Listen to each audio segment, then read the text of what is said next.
Yo, what is up? Welcome back to a stiff receipt.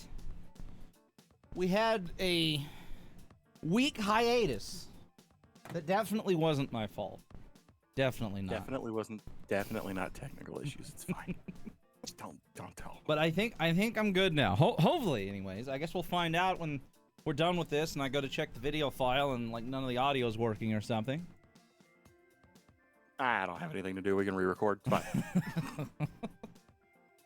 But it's kind of funny. So like, really, there wasn't really anything like exciting like leading up to last Wednesday because we already knew that Collision was gonna get announced, right?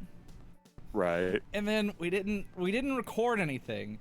And then after the Collision announcement, that's when everything just kind of exploded. Hell fucking let loose is But what happened. Holy cow. We will get to that later on.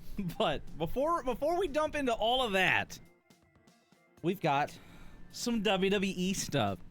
Now, granted, I don't. We do, believe it or not. Actually, a lot. None of it is nearly as exciting, to be fair. But it was kind of sad. There's a lot of kind of sad stuff in this week, kind of. Honestly, it's been a roller coaster. Let's put it that way. Should we just start off with all of the sad? Just knock out the sad right off the bat. Fuck it. Let's depress them and then bring them back up. All right. Let's do this. Well, the first big sad was Billy Graham. He ended up getting put on life support, and he unfortunately passed away. I don't know how old was he. 70s, I think. Was he? Like I honestly didn't realize he was actually still alive. I thought he had passed a while back, but again, I say the only reason that I knew that he was still alive is because a couple of years ago somebody's like, "Hey, do you know Billy Graham's still alive?" He was 79. Like, really? 79. He passed away on the 17th. But yeah, that was not fun to see. Said I had no idea he was still going, but 79. 79, and the dude had destroyed himself, if we're honest. Yeah, well, I mean, a lot of those, just about all wrestler. Those, all those dudes from that time period. Really, it's kind of a miracle. Yeah, it's a miracle that any of them survived. Right. They were very. You know what I got to say about that time period when it comes to like wrestling, though? They were very safe. They were very much into working the match. Yeah. And making it look safe, being safe with everybody. So they didn't destroy their bodies that way. However, the steroid drug abuse and bodybuilding, on the other hand, might have been a problem. Prostitutes. But he was like that beginning of that too. Hookers, blow, whatever. He was the very beginning of that like bodybuilding wrestler. Yeah. Like starting right there.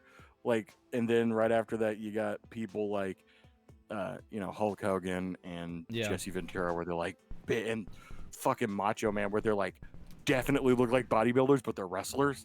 That was like Billy Graham, and that was the start of that. He was actually really good. He was a talker too, man. God damn, dude. I was like, that made me think. I was like, well, we don't have we lost Randy Savage as well, but he didn't die of natural cause. I think he died in a car wreck, didn't he? He, may or may not have been substances involved in that. We don't really know. Well, I mean, we do know that he wrecked a car. He was going very fast in Louisiana. He was only 58. That's really but he sad. was 58 in what year? Whatever year that. Think about that. I don't know what year it was, but I didn't realize he was that. I was like, we was talking about like superstar Billy Graham, and like he died at 79. So that made me think, like, well, shit, how old was Randy Savage and Hulk Hogan? Hulk Hogan's only 69. I thought his ass was pushing 80 at the point. He was younger than everybody. Yeah, apparently, like when was his?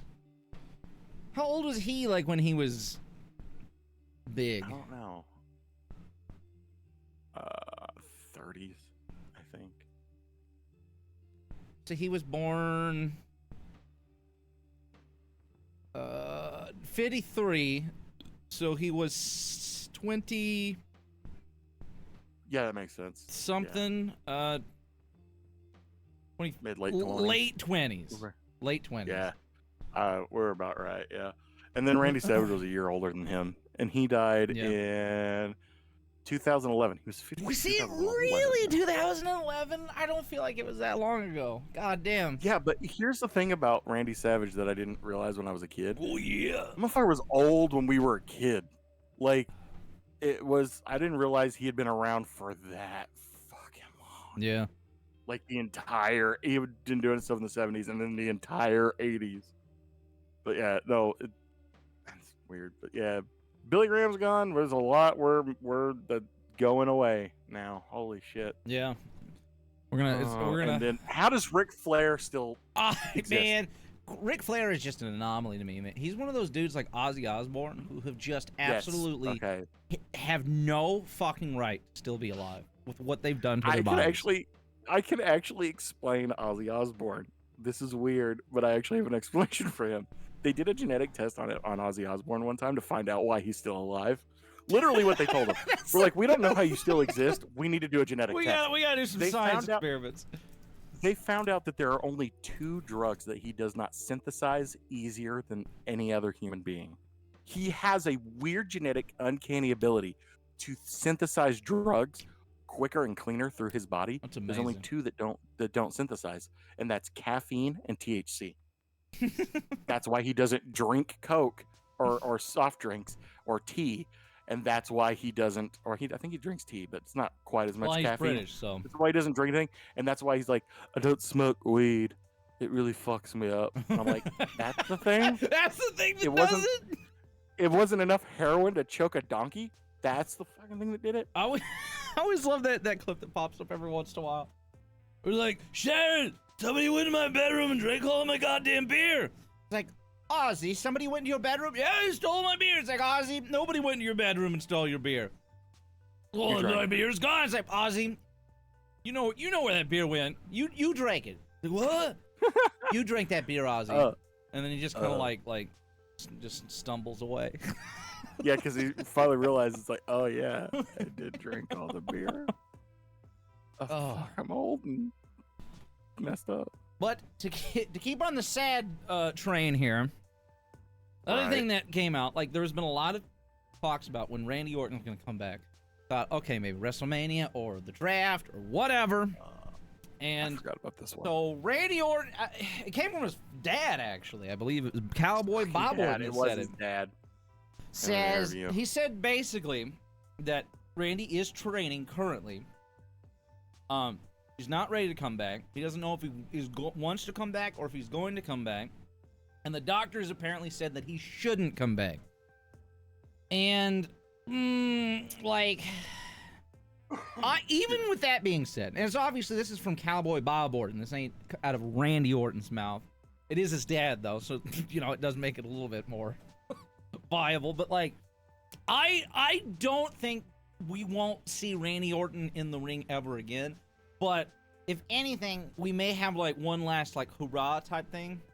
We'll build up maybe a final retirement match if it is that bad. But I don't think Randy Orton is just gonna not for a little while. Right. I don't think Randy Orton is just gonna we're just not gonna see him again after that. He wouldn't just leave like that. We'd have to have something. He's gonna be around doing something. Right. He's not gonna let that go. He's a third generation at this point? You can't third generation. You can't have someone like Randy Orton not have his moment, his retirement moment, his final match. That dude's gonna have something. Gotta have something at least. If he doesn't, actually come back that man regularly. I can foresee that psycho being like, if I die in the ring, I die in the ring. Fine, whatever. But I'm done. I gotta be done with it. Yeah. I gotta get a finalization on it. Cool. Yeah. I mean, that sucks though. Sucks, but it seems like one of those things is he's probably been dealing with for a while, and it's finally he got it dealt with, and the doctor's like, hey, maybe don't wait that long next time. Maybe you shouldn't do that. Maybe next time get that done right away. But he's kind of, I'm assuming he's kind of in the similar boat as Thunder Rosa right now, which I'll get into later, but who's with back issues and whatnot. But back issues. The other thing was, there was another thing. Oh, okay, so we had Drew McIntyre, who's been away, silent, Haven't really heard much about him. There was a lot of dirt sheet stuff talking about him being unhappy with money and creative, and he's trying to do a new deal, but him and WWE are far off. Hasn't really been any update on anything on why he's been away, but I did see yesterday that apparently Drew McIntyre's sister-in-law passed away. So I did see that as well. Yeah, that is sad to see. Could have something to do with his absence as well. Yeah, so, I could see that being something that affected that, where it's like, I'm gonna take a little time off because family's sick, and then, oh shit, that sucks, man. Yeah. Sorry for your loss, and especially for your wife right now. So hopefully, or husband. Hopefully, brother, Drew is whatever, holding up. That works. Hopefully, Drew is holding up okay, but that was also unfortunate to see. And hopefully, we'll get to see Drew McIntyre again at some point, somewhere. In a ring, any of them. Yeah. Just get Drew, whether he's McIntyre or what's the other one? What did he go by before? Something else. Fuck. Anyway. I don't remember his non-WWE name.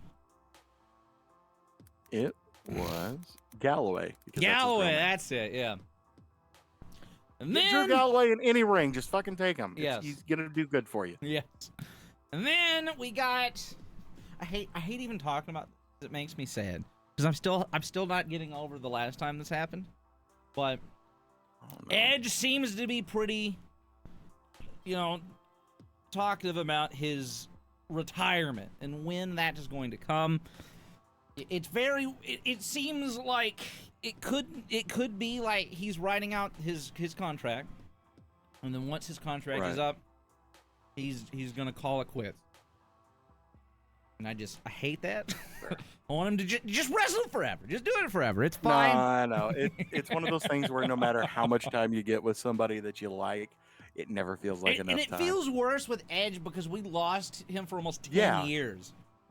It definitely wasn't enough time. There was a whole time period where he could have been going, but because of the injury and what it was doing, it sucks, and it really does. It is actually feeling like not enough time with him. And it's like there's not much you can do at somebody this stage, and you can kind of see what's his name, Christian, kind of going through the same thing. Right. You can kind of see it starting to be a thing for them. The thing that's wild for me with Edge specifically, because there's a lot of those dudes around 50 that are they're still going and they're doing stuff, even if it's not like super regularly. And like you watch like Chris Jericho, right? Chris Jericho by no means like is bad in the ring at his age. Like he does great for what he's doing. Like it's actually good. Yeah. Christian hasn't done a whole lot. I think he's more so wanting to do like side stuff. I don't think he's really wanting to do like ring stuff anymore. But like the last big match that he had with like Kenny Omega was incredible. But then like you watch Edge, right? Mm-hmm. I feel like Edge's matches now are just as good now as they were back then. Some of the shit that I have seen Edge do recently is actually really shocking. Yes. It is. It's really good. I still cannot get out of my head when that match they had with Austin Theory, which I still think that was the best match that he has had since he has come back. When he did like what was it? Like he did the backflip and like landed on his feet. Like what the fuck? It was really good. Like that was a really good match. That match he's was done a lot of really good stuff still.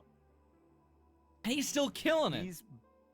He's still putting himself through as much as possible to to be as good as possible, but you can't keep that up at 50. Yeah, and he's not. He's also not wrestling, every day either, which probably helps with that a lot.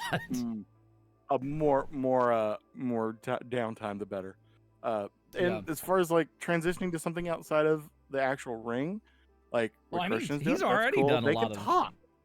Stuff. They can both talk. It's fine. Well, they do stuff together and they do stuff outside of this. But what I'm saying is, if they want to continue to do stuff with wrestling, neither one of them have really given I say that Christian had a pretty terrible one last week. But the promos haven't been bad. So if he wants to stick around and do something else, he can be. Nobody's going to be mad about these people grabbing mics and putting other people over. Yeah. I was really hoping, because we got the and we had the tournament for the World Heavyweight title, the new one, and we've got Seth and AJ going at the Night of Champions for the title, which we'll talk about later. But Edge was in that tournament, and like I literally do not think a better match could have been constructed. It was Edge, Rey Mysterio, and was it Austin Theory? Was that match? Yes. Like maybe. Fuck, I don't even remember now. I just remember like Edge. It was mainly Edge and Rey Mysterio. That I was like Edge and freaking Rey in the match. It was, yeah, it was. No, that was the one with AJ Styles. I'm an idiot. The other one was one with Theory in it. That's AJ Styles won. Of course, I knew that. Oh, that's right. Yeah. Fucking idiot. But right. Yeah, no. Edge, Rey Mysterio, and AJ Styles. And how, like, this is the year 2023. And we got that match. Like, that's crazy to me. That's so crazy. It's definitely like a 2005 just be match. Imagine being like AJ, dude. I mean, AJ is like, he's, absolutely guaranteed Hall of Famer at this point. Sure. But, like, AJ's in the ring with Edge and Rey Mysterio at the same time. Like, fucking wild. That's wild because at the time when everybody was at their peak, all three of them were at their quote peak as far as physical goes. Two of them were in WWE. One of them was in Hell in TNA. He basically he was TNA. Him and Samoa Joe, dude. They were TNA. They were fucking TNA all over it, man. Those were the dudes that you looked at. Them and like really, I even got to give Kurt Angle. Like, well, I mean, Kurt Angle was the guy who got the show like noticed.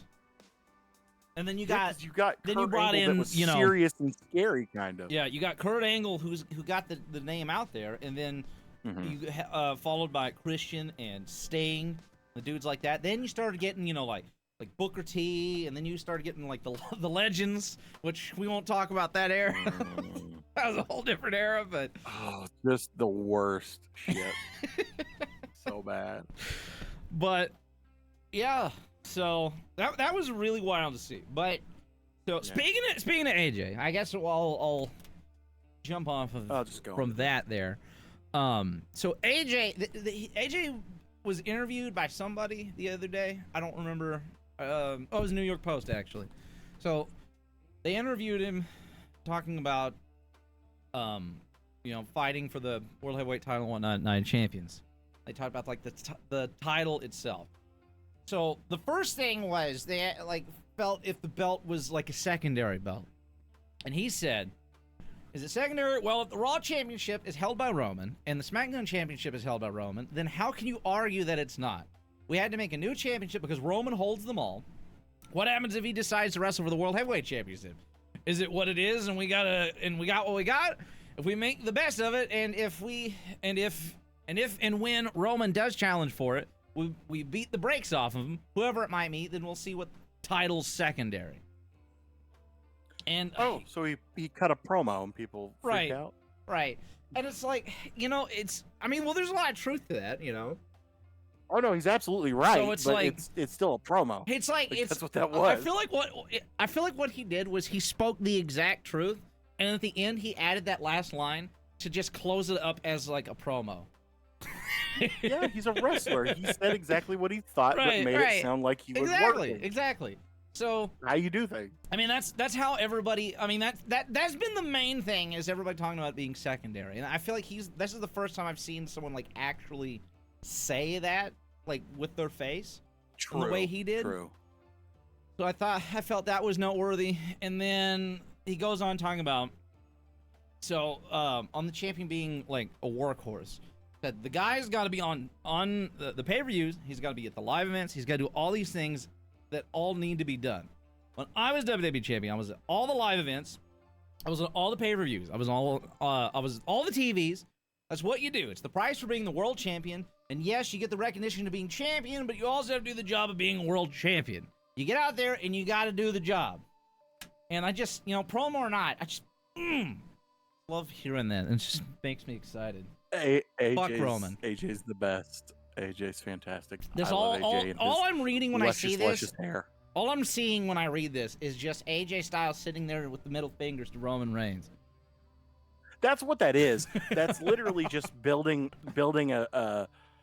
somebody as a potential world heavyweight champion or whatever it is. Yeah. Like a potential champion that is going to say, well, screw you. You have these belts because you have all these people around you. Yeah. So what are you going to do when you come to me? Mm-hmm. And I've got the belt. That's great. That's how both of them should be. And I think that's kind of how they've been working it anyways. Yeah. Because that's how Seth's character is anyways, too. It's just, I'm going to beat the brakes off you. It don't matter. Yeah. And that's great because those two are great people to have that. I mean, you've already got the lineage with both of them for being champions. You already have all the championships that AJ's had in WWE. Yeah. New Japan, Ring of Honor. He's done it all. TNA. You have Seth, who's been in Ring of Honor. He's had the NXT championship. He was the third. He was one of the Universal title people, one of the early ones. Yeah. And then he was also WWE champion. He's had all the other belts too. Yep. Fucking, these are great people to put it on. Like, they're fantastic people. They're both going to be working. I mean, there's the one thing about Seth that I think we're going to talk about, but I mean, that's about the only hiccup for him. And I don't think AJ's going anywhere anytime soon, and at least not until his contract's up. I think he's got a little bit left. I don't. He doesn't got long time left, but he's got a bit. Especially for somebody who's flown around like he is in the ring. That dude is still in decent shape. He does get hurt every now and then. He's 45, so yeah, he's nearing the end of his run, but he's still got some time. I believe. He's still got a little bit in the tank. He'll be fine. But he's a good person to put it on. They're both great options. You're not going to lose with either one of these people having the belt on them. One thing I do want to note before I move on to the next thing was back to Edge, because there's one thing I wanted to mention. So Edge was in that tournament for the World Heavyweight Championship. AJ Styles ended up winning it, obviously, we just talked about. But Edge, he talked about his retirement in like a little like post or something, and there was thought that I had that it seems like from what has come out in the past, like Edge doesn't want to be world champion again. Like that was his choice to not be any kind of world champion. Whether that's true or not, right? I don't think he wants the pressure of having to be there. But the last world heavyweight champion was Edge. Edge never lost his title. He had to vacate it. So, like, why don't we make that into a thing? All right, let's make that into something, and then have Edge be the world heavyweight champion, even if it's for like a month. I don't even care. Just one more time. All right, let's just do it one more time. Work this into a storyline. No, I think you do it this way. I don't think you need to put the belt on him even and give him one more try, or give him one more shot at being the champ. Yeah. You give him a shot at getting to be the champ. Yeah. You give him one more good run at the championship to make it Seth like Rollins. I didn't. Okay. Edge versus Seth. Let's do it again. Run it back. That's fine. And no one's gonna complain about that. Excuse me. But like, that would be a good in for him to be like, I never lost. Right. I was the champion before. I should get this. Blah blah blah. Okay, let's do it. Let's figure it out. Yeah. Let's let you have a chance at it. Doesn't mean you have to win. Right. You get a shot at it, and you can babyface the end of it for both of them. It's fine. Mm-hmm. And I think the general consensus right now is like, whoever wins at Night of Champions, like it doesn't matter. Like either person wins, gonna be great. No, it's gonna be fine. So either person's gonna be good. Right. So we got Seth and AJ. Like either one of them win the belt. That'd be great. It's obviously more leaning towards Seth Rollins' side, and it's because he's needed this for freaking ever. But Mr. Big Roman Man decides to hoard all the belts. So, the one problem that has come up is that Seth Rollins is out filming a Marvel movie of some kind right now. I don't even remember which one it was. Was it Captain America or something? Captain Falcon is what I'm calling Falcon, it. It's whatever. Captain American, it's it's Falcon. Whatever it is. He's out filming a Marvel movie right now. So there's been, like, apparently talks about maybe not putting the belt on him just yet. So, I mean, as I said, I don't really care if AJ gets it first, but, you know. Give it to... No, just give it to Seth. Just fucking give it to him. He needs fine. it. He needs to be the one to get it. But as I said, if AJ does get it, then I will be just as excited. No one's going to be complaining. No one's going to complain about that. That's for damn sure. Right. There's not going to be a single complaint where somebody's going to be like, oh, it's terrible. Don't do that. No, it's going to be fine. Now, my thing about putting it on Seth, okay, you put the belt on somebody that was on a Marvel movie. You don't think that's going to get eyes on you? Great idea. That's a good point. I think more so it's not that, like, that would be good. I think it's more so it's just like we've already got a guy that's like not fucking on TV right now with all of our belts. But so we you're don't not want the guy. I swear to God, they can bet on this one because I guarantee you. Here's my lovely little not wrestling take for something that has something to do with wrestling right now. Marvel's not going to be around for much fucking longer, so if he does one movie, he'll be fine. Because they're not going to put out another. There's not. Is it even like a big part? So there was like a screenshot, but I don't know what it is. No one says what it is. He's probably some fucking henchman.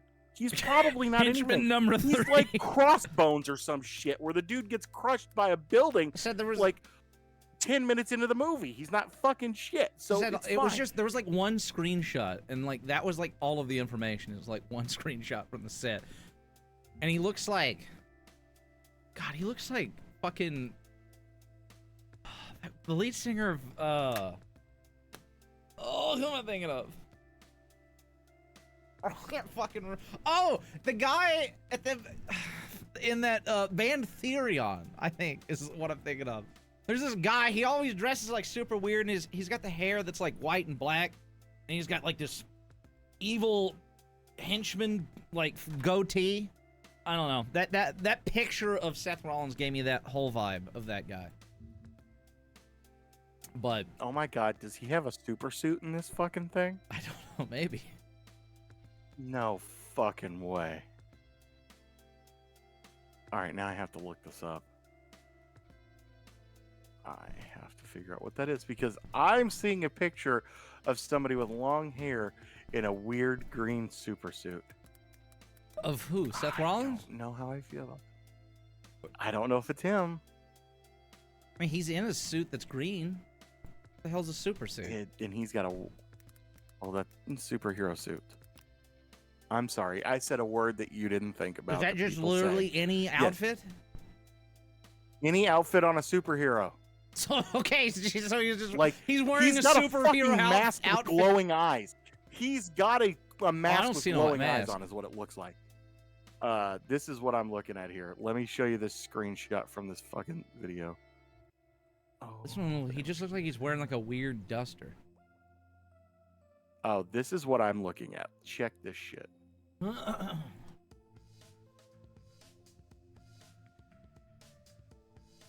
it at? There it is. This is what I got for a video. That's the thumbnail. Fuck is that?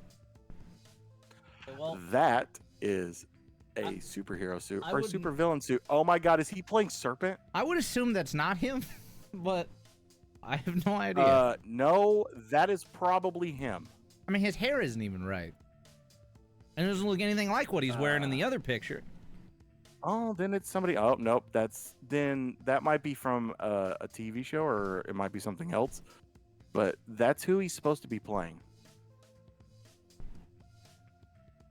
Is the Serpent dude? I can't remember his name right now. I love the replies to that the screenshot with him in like the duster outfit or whatever. Oh yeah. The replies is just like, oh, so he's just wearing his normal clothing. Got it. Cool. Yeah, it's just Seth. It's just that they're like, do I have to come for costume fitting? Oh no, we were just expecting you to dress in what you do when you go to work. Oh, okay, yeah, I got that. Oh, but you already dressed like a supervillain. What were we gonna do to make it any worse? It's like, oh, okay, good point. Just make a new superhero movie about Seth Rollins, where he is a supervillain and the hero just doesn't win. Harrison Ford is in it. Sorry, we are talking about just random things, but like, he's actually listed as Colby Lopez, and he doesn't have a name. He's supposed to be Serpent. Okay, that makes sense. So the last little bit of the New World Heavyweight Championship info that I was so freaking hyped about, which I assume that would probably be the case anyways, but they did confirm that the New World Heavyweight Championship will retain its old, like, history. So it'll leave off with Edge, or I don't think, was he the last one? I feel like they had somebody who was the champ after his retirement. Well, yeah, they had several. What am I talking about him being the last World Heavyweight Champion? He won the last World Heavyweight Championship. Like Daniel Bryan shit had it at one point. But regardless, he never lost his championship. He had to vacate it. So that ended in what, 2011. So the 2011. So the new World Heavyweight Championship will continue off of that. So I was hyped to see that instead of it being like a whole new like set, like how the Universal title is. So that was pretty dope. Nice.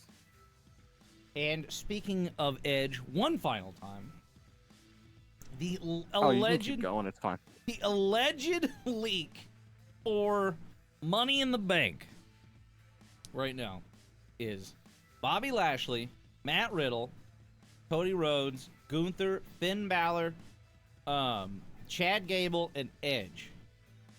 With LA Knight seemingly is one of the ones that's being talked about as maybe thrown in. But, you know, this is all speculation at this point, or rumors, or whatever. I mean, Lashley, Riddle, Rhodes, Gunther, Balor, Gable, and Edge. Like, I'd watch that. That sounds good to me. Let's do it. Right. I mean, I'd like to see LA Knight in there. We could throw out. I feel like I always give Bobby Lashley the shit in the stick, but like, just throw Bobby Lashley out of that match, throw in LA Knight, and then let's do that instead. I don't know. I don't like. There's nothing wrong with Bobby Lashley, and he's good. He's just not exciting to me. I don't know. He just doesn't do it. I'd much rather see like Brock Lesnar or somebody than Bobby Lashley, right? Yeah. I don't know. It's all, I don't know. I don't really have anything to say to that. I don't know what to do. But regardless, that should be a banger, hopefully. So forgot there was one little piece of sad that I forgot to mention earlier during the sad section. We haven't had any like budget cuts or anything, really. Since Triple H situation, he's rehired a bunch of people, which that alleged hiring freeze that they went through is also over. Allegedly, that was something else that was said, but apparently by July 1st, we're going to have a new chunk of talent releases, and yay. I hope that that's not true. That's all I gotta say. Yay. I don't want to go through that again. Like, do we have to do this every year? Or every 6 months? Yes. Or however fucking often it is? Yes, we do. Every fucking time. I'm over it. Who do you even, like... Vince McMahon has toys. He doesn't have wrestlers. He doesn't have contractors. He doesn't have employees. He has fucking toys. So he can just get rid of them and throw them away whenever he wants. That's how he looks. That was like that video title I was talking about earlier. Where the title of the video was just, well, Vince McMahon guaranteed to run WWE till death. I just want to know why anybody had to put a fucking headline for that. We all understood this is what's happening. It's funny because like I assume it was just like there was like an official document somewhere that just in the fine print says Vince McMahon is allowed to own full ownership of thing until he literally dies. Again, no fucking shit. All I gotta say about that. We all knew that was happening. We all knew. Which again, we were under no fucking anything for that. We last Monday also had another. It was another. It's like, oops, we got to rewrite the show. Vince episode apparently wasn't as much as the past ones were, but I guess Vince McMahon did once again like change some shit last minute. Like, God, I can't imagine having to deal with that. How just freaking shitty that is. To just like, all right, well, we got this prepared, we got ready, we've practiced this, and then it's like, oh well, man, we can throw all that away. We gotta do something completely different now because fuck me, I guess. Listen, this is gonna be a monthly reoccurrence for me. Stop teaching old people how to use technology. Stop. Just fucking don't do it. I want to know, it ruins like, everything. I want to see Vince McMahon in these Zoom calls. Is he at home in his suit, just like sitting at his desk? You know? No, he's in Titan Tower or wherever. Is he his office? Just in his suit, just has in his office. You know, the office with the giant fucking T-Rex skull on it, like that. That's what he's doing, and he probably has a T-Rex skull behind him while he's doing it. Yeah. And he's talking to him, and he's like, "I think we should change everything." Yeah, we know, Vince. That's what you fucking do. What are we gonna do about it? Tell you no? That doesn't work. Can't fucking stand it. It's just every time it makes no fucking sense. And right now we have at least people battling back, going, "No, we're not fucking doing that." Yeah. But they still have to do something to like make it look like they tried, and it just ruins fucking everything. It has to be absolute chaos, and I would be like, "Release me now." I can't I will go home. I will never do this again because you fuckers can't come up with something before I'm supposed to go out there. What was it last time? It was the shit with the match with the fucking women's match that was in the steel cage. They just cut it from the fucking show for no reason. Yeah. Other than they had time, and I'm like, there was a million other fucking segments that you could have shortened. Like, oh, I don't know. In that one that comes to mind, you could have shortened the DX segment by 5 minutes, and it would have been much better. And then you could have run that match real quick. The Bloodline segment by 15 minutes. Yeah, well, that would have been. He would have been standing in the ring when they came in because that's his fucking entrance. It's funny, like they shit canned that cage match and then ran it back, and then ended up not being that exciting. It's like they ruined the moment by making it happen. Yes, they ruined the moment. They screwed everything over. It's put a damper on what they're supposed to be doing with damage control, and now we have Becky versus what's her fucking face? Trish. Yes, Trish, and Trish. I don't know why she can't cut a promo anymore. I don't know. She's just out of practice. Trish's promos have been fucking terrible. I'm not against this Becky Lynch Trish match though. No, but that's fine, none of this has been fun for me other than Becky came back and kind of looked like old Becky, which was cool. Right. That reminds me that something I didn't even write down. I forgot freaking damn Dakota Kai and Liv Morgan being injured in the same match. Oh my god, I literally was like, we haven't talked about that. I completely forgot about it. Liv Morgan hurt her shoulder or whatever early in the match, and they kept going, and to try and keep Liv safe when they were doing their one of their double team moves, she ended up blowing out her fucking ACL. Yep. Well, that match was cursed. God, that's so shit. Such a shit cursed match because that ruins everything. You know what's for cursed? Control. It's not even the match that's cursed. You know what's cursed? It's those fucking tag belts, dude. Nothing good comes from those belts. Shit. Burn them. Throw them in the garbage. Nothing good has come from them. Nobody gives a shit about the women's tag team division other than the women. Just get rid of it and do something else. Give them a mid-card title each. Like, God on each show. And it's do something else. It annoys fucking annoying the shit out of me because we got this weird team of like Liv Morgan and Raquel was it? Which one is it now? I forget what her Rodriguez. Okay. We got the awesome like random team of them two, right? Completely random. And then it ended up being so good. I really enjoyed them two together. They just I don't know. They felt like they were just good friends having fun, and it was just kind of a nice vibe. And then, goddamn it, we just barely get started with this shit, and then they end up having to drop the belts because of the injury in the match, and it's just ugh, just God, it sucked. Not even drop. They had to relinquish the belts. They had to give them. They didn't just drop them in a match because somebody was kind of hurt and they needed to do something before it got bad. This is Liv can't even wrestle or pick somebody up to wrestle, so we have to relinquish them. Also, the people we faced can't be one of the ones to challenge, so kind of screwed on that. We can't do anything with damage control right now. Raquel picked a new tag partner. Was that for the title? Like when they, I don't know. They did a title match. Did they drop it like that? I don't remember. Well, I mean, they dropped the titles off of them, right? But then there was, I'm pretty sure they had like a match for the titles, but Raquel picked a tag partner. I could be like mistaken that. I feel like that's what they did, but I don't remember. Let me see. Where is the women's tag team championship? WWE.com. No, they're still vacant. So I guess it wasn't for the titles. I think it was just a normal tag match, I think. So okay. Yeah, I think so. Cancel that. Ignore everything I just said. Okay, I thought so. I was like, I just remember seeing that there was like the match card, and it was Raquel, and she was gonna have like a mystery partner. So I didn't know if that was like for the title or pay what. More attention. I should too, honestly. I really should pay more attention if we're gonna do this because I just check out so quickly on WWE.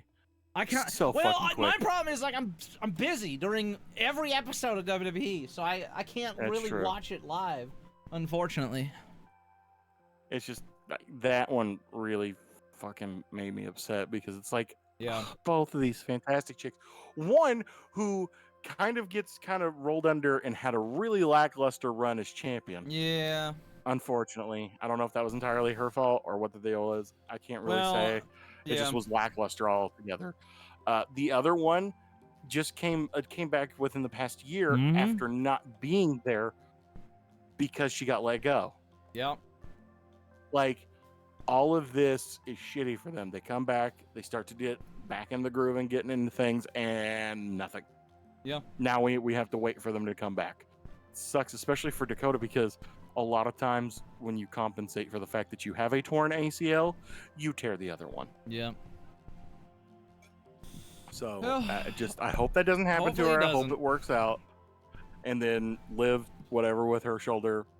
I hope they come back because they're both fantastic. Yeah.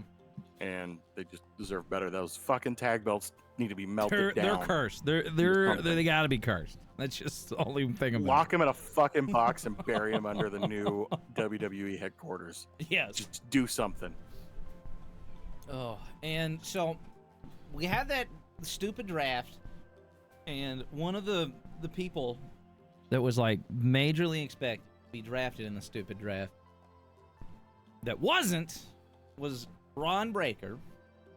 So apparently Ron Breakker was one of the big picks, like up there to be drafted, but he had he did have the recent heel turn, and as I figured, because of the heel turn, apparently they really they're liking what they're getting with the heel Ron Breakker right now. So they decided to keep him in NXT to further hone his new heel character before bringing him over to the main roster, which makes perfect sense to me. I think that's a fantastic idea because heel Braun could be fun because well, heel Steiners are fun. Right.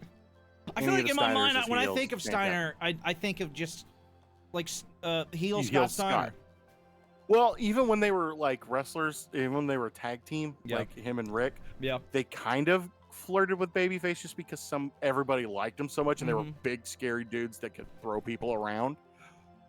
But they were heels because they were beating the living piss out of people. Yeah, like legitimately, like stiff working.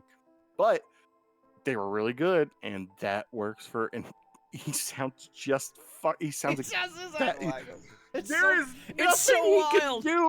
Genetically was predisposed to be like, he's fat, he's fucking fat, like that kind of thing. That is exactly what I think of every time I see him, as his fucking uncle yelling about Samoa Joe being fat or doing the fucking Steiner math promo. Yes. God. Freaking whenever he gets to the main roster, god damn, it's gonna be great. I cannot freaking wait. Can you imagine him and Bobby Lashley? Right? Him and Brock Can we get Big E Lesnar, back dude. by then? Can we get Big E back by then? Yes, let's get Big E back in there. God, every day I pray. Big E. I hope he gets to come back eventually. That's my one hope when it comes to wrestling. Yeah. It's like whatever happens. I just want Big E to come back. Even if he doesn't come back all the time, he's got to do it a little bit, come back into it, fine. I just want him to wrestle again. Right. He seems to be very, like, he's taking a shit he's situation. Right, and he's made it into a positive thing, and he said that if he never gets back in the ring, and then that's okay. He's, content with what he's done. This is me being selfish. I will fully admit. I know. I am selfishly wanting that man back in a fucking ring. I have no problem telling you, no, Big E, it's for me, damn it. Yeah. I want you back in that fucking ring, but I do want you to be safe, so just don't hurt yourself. And if you can't get back in the ring, fine, because Big E's got a big personality. He'll be able to do what he wants. Yeah. So, I guess, I don't know if there was some kind of, like, conference thing with Nick Khan or whatever. There was a bunch of, like, stupid, boring garbage that was talked about that's somewhat He was doing an interview with some trade thing or something, I think is what it was. Something like that. So, again, we've had the talks of the, like, adult WWE thing, whether it be the last hour of Raw, like that was talked about again. The other thing was, so they're about to be negotiating deals with people, with whatever, right? So, the thing he said, Raw will stay 3 hours. He wants it to stay 3 hours. That's unfortunate, but it is what it is. But it could swap days, which does not matter in any way, shape, or form. Doesn't matter. Just don't put it on a Wednesday. Don't put it on a Friday. Exactly. Fine. SmackDown could go 3 hours, which is the worst idea I've heard ever. So let's not do that. I think we need to cut an hour of television altogether. Just no editing, just cut an hour. With Collision in that, just cut an hour of fucking. Just get rid of Rampage. Just get rid of Rampage. Right. Get rid of it. Just cut it. Get out of there. Time spot. It doesn't need to be there. Right. Just shift everything to Collision. They have to change the time of it so often because of other shit. It's just get rid of it. I understand they were just like finding an hour to see how it did, and I guess it overperformed what they wanted it to, but it's still so bad nobody watches it. Because it's not the fault of anything going on. It's just a bad time. It's a bad time. I don't want to watch it.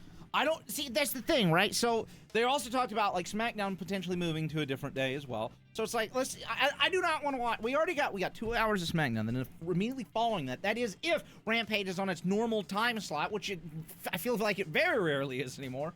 Right after the 2 hour SmackDown, we got a full hour Rampage. I'm like, I don't want to watch 3 hours of wrestling 2 times a week. That's stupid.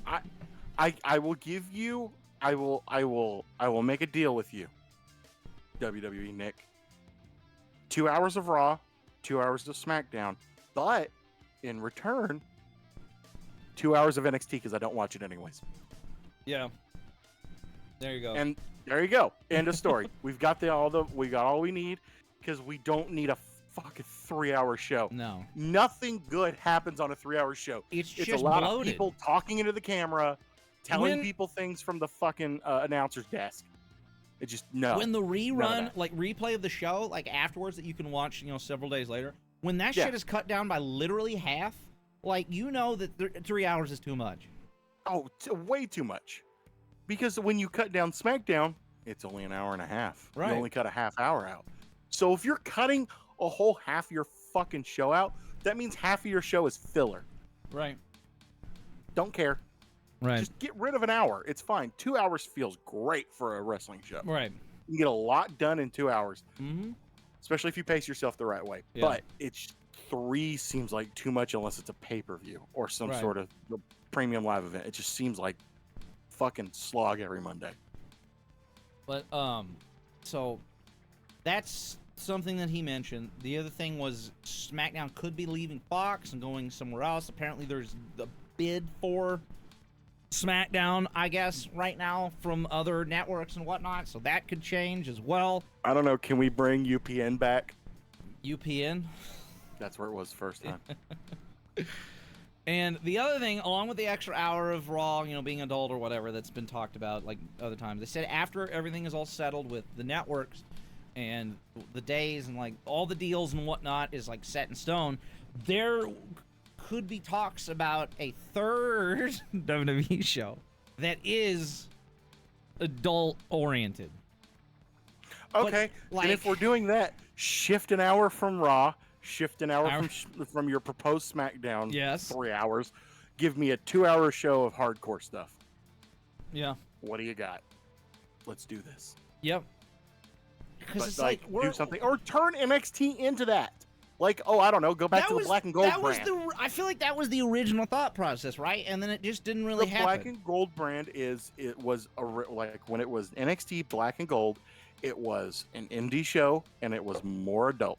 Yeah. I mean, you had more blood in it, you had more hardcore, like mean stuff happening to people, it was more just hardcore, and you had little more like sex to it too. It was a little more adult, but no, it's because it was also on the network, and that's where people watched it, and those were the people that wanted to watch that, and that's kind of where their demographic is anyways. I think everybody that watches NXT is like in their 50s, the demographics say, or something like it's some ridiculous old number, like older people number, like it's like 50s or some shit like that. I'm like, that's the average viewer age, and you're coming out there in like bright rainbow colors.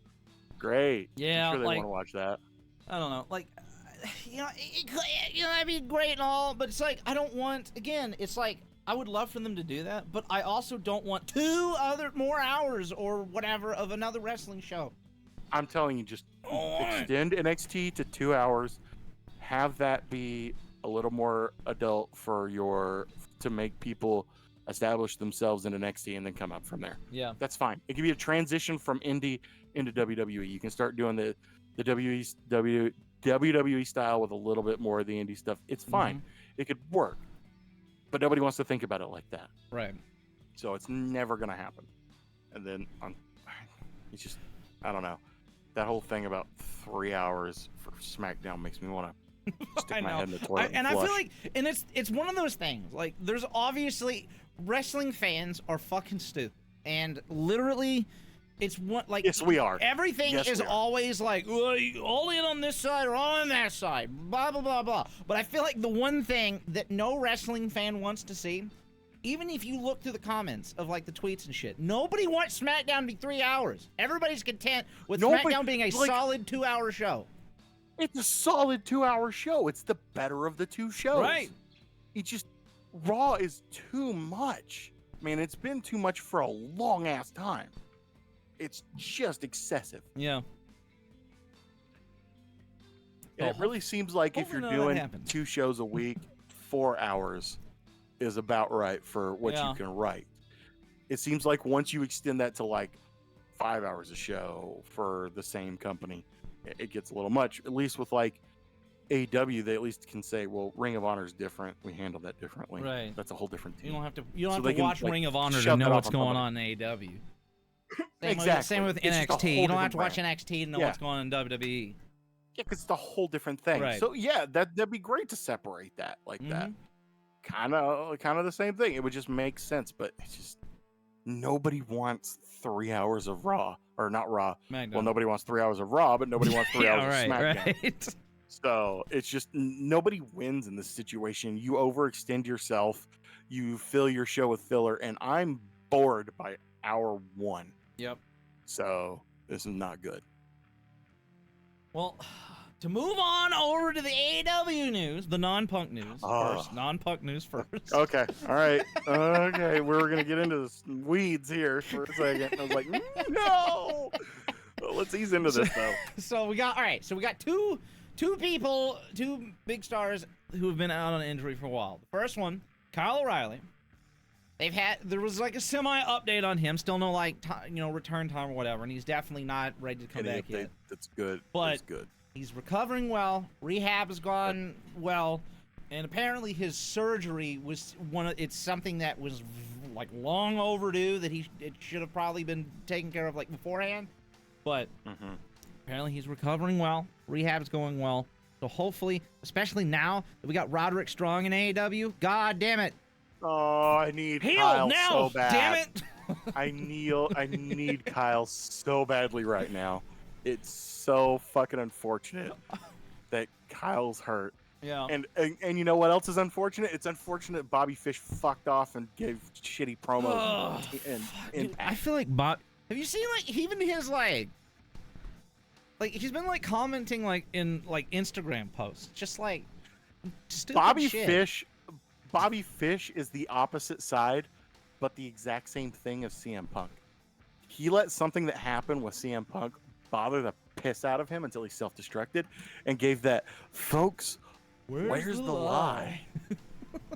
Oh, that's a fucking meme for the end of time. The deadest crowd response I've ever heard. I heard somebody shuffling in a bag during that. There was somebody moving in a seat or something that I heard. You hear the fucking curtain open backstage. You heard somebody in the back take a sip of a drink. That's how silent it was. It was like in the background. I'm like, I don't know if this is working, Bobby. Maybe you should have stayed where Adam can speak for you. Oh. Well, Adam and Kyle. So hopefully he gets back soon, but I mean, as I said, we got Roderick Strong now. We don't need Bobby Fish. Fuck him. No, we don't need Bobby. No, Bobby can stay. It's fine. Bobby was never the important part for me. It was. He was just there. It's fine. He was a bonus. He's a bonus, like tough guy. That's an enforcer for him. Really, my big thing is we have Roderick, we have Adam, and we have Kyle. That's what we need. Yep. Those are the three guys that I've cared about the most. Those are the important Bobby Fish as a wrestler? Do I like Bobby Fish as a wrestler? Absolutely. Right. Don't hand him the mic though. Fuck. But like, fine, whatever. Go have fun and Impact in the minors. That's cool. Fuck, that's mean. But like, go have fun. It's all right. We have the people that are important to the Undisputed Era. We have them. They're here. Plus, we get the awesome entrance music of End of Heartache every week, so that's cool. So, another person been out injured for a while, and who it looked like would be coming back soon because of a certain little segment on Dynamite for Collision, or what is soon to be, Collision related.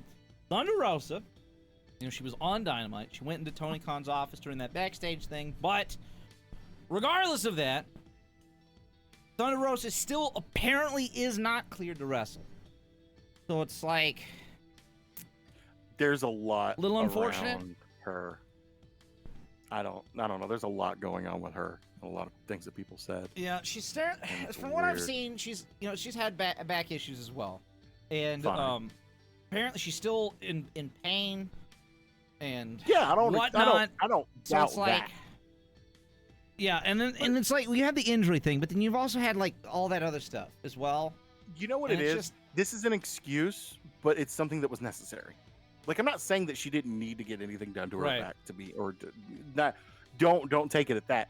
I think this was just an opportunistic excuse for what was going on because of all the shit that was going on backstage for her, and all the shit that was dealing with that. So, I don't doubt at all that she has back problems. She's a wrestler. She takes flat back bumps weekly. Right. Yes. I don't doubt that she has back problems. And I think that it's good that she takes time off to get it taken care of, to rest whatever needs to be done to get that back to normal. Absolutely. Is also opportunity because she gets to step away for a while after it's kind of like it's a bit of a reset. And it gives people space and time to kind of cool down from everything. I said before, like she apparently had like some kind of like talk with the locker room, and apparently everything is like at least somewhat okay between everybody now. So, and we're also splitting rosters a little bit more. That's something else that I've got. So originally, Collision was supposed to be more of like a hard brand split. At least that's what like was the impression. There's been a little bit more of kind of like in between. It's like, well, it's kind of that way, but like we'll have people go back and forth. It's not going to be like a hard, like I don't think cemented thing. Anyway, the one thing that was said specifically is that if they did do more of a hard split, that the women on the roster would not be part of that hard split because there's not enough have stars. Right, they don't have enough to completely split them off between two shows. So, which that pisses me off because they have so many fantastic female wrestlers. They just keep saying they don't have quote stars. Stars, right? Whose fault is that? That's exactly like the reason you don't have stars is your own problem, you know. Is because you're booking for the fucking. I don't know whose fault it is. I almost want to blame Kenny because Kenny was taking a lot of lead with the women's division. Yeah. Because that's why the reason why there's all the Japanese Joshi wrestlers there. Yeah. That's why there's so many of them. There's because of the connection with Kenny. So I think Kenny doesn't know what he's doing with the women's wrestling. I don't know if he knows what's going on, if he's good at that, or if he's just not focused on it even because he's wrestling. Yeah. And it doesn't seem like there's been anything good going. But I've everything I've read, he kind of took charge on that, wanted to help a lot with creative for that. And I don't want to put all the blame on him because there's a lot of people that are involved, but it just seems like he's not focusing. Other people aren't focusing on women wrestling. Yeah. Or there needs to be a specific team for that at least, because that's a whole different set of stories. Mm-hmm. That's a whole different set of things that maybe sometimes cross over, like with the Adam Cole thing, like that's happening right now. That's one thing, but like those should be separate writing teams and separate things altogether. Right. So they dropped the ball on that, and that really does kind of upset me when they say that, because it's like you have so many stars that are available, but you haven't made them stars for your brand.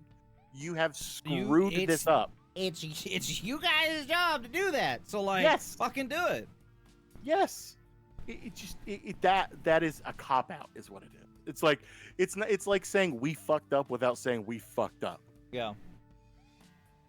Well, speaking of Collision, we didn't talk about it, but it is like confirmed. We didn't talk about it last week, but it did get confirmed. No, but we can say for sure it's there. It's now confirmed for sure, and it is going to be happening on June 17th.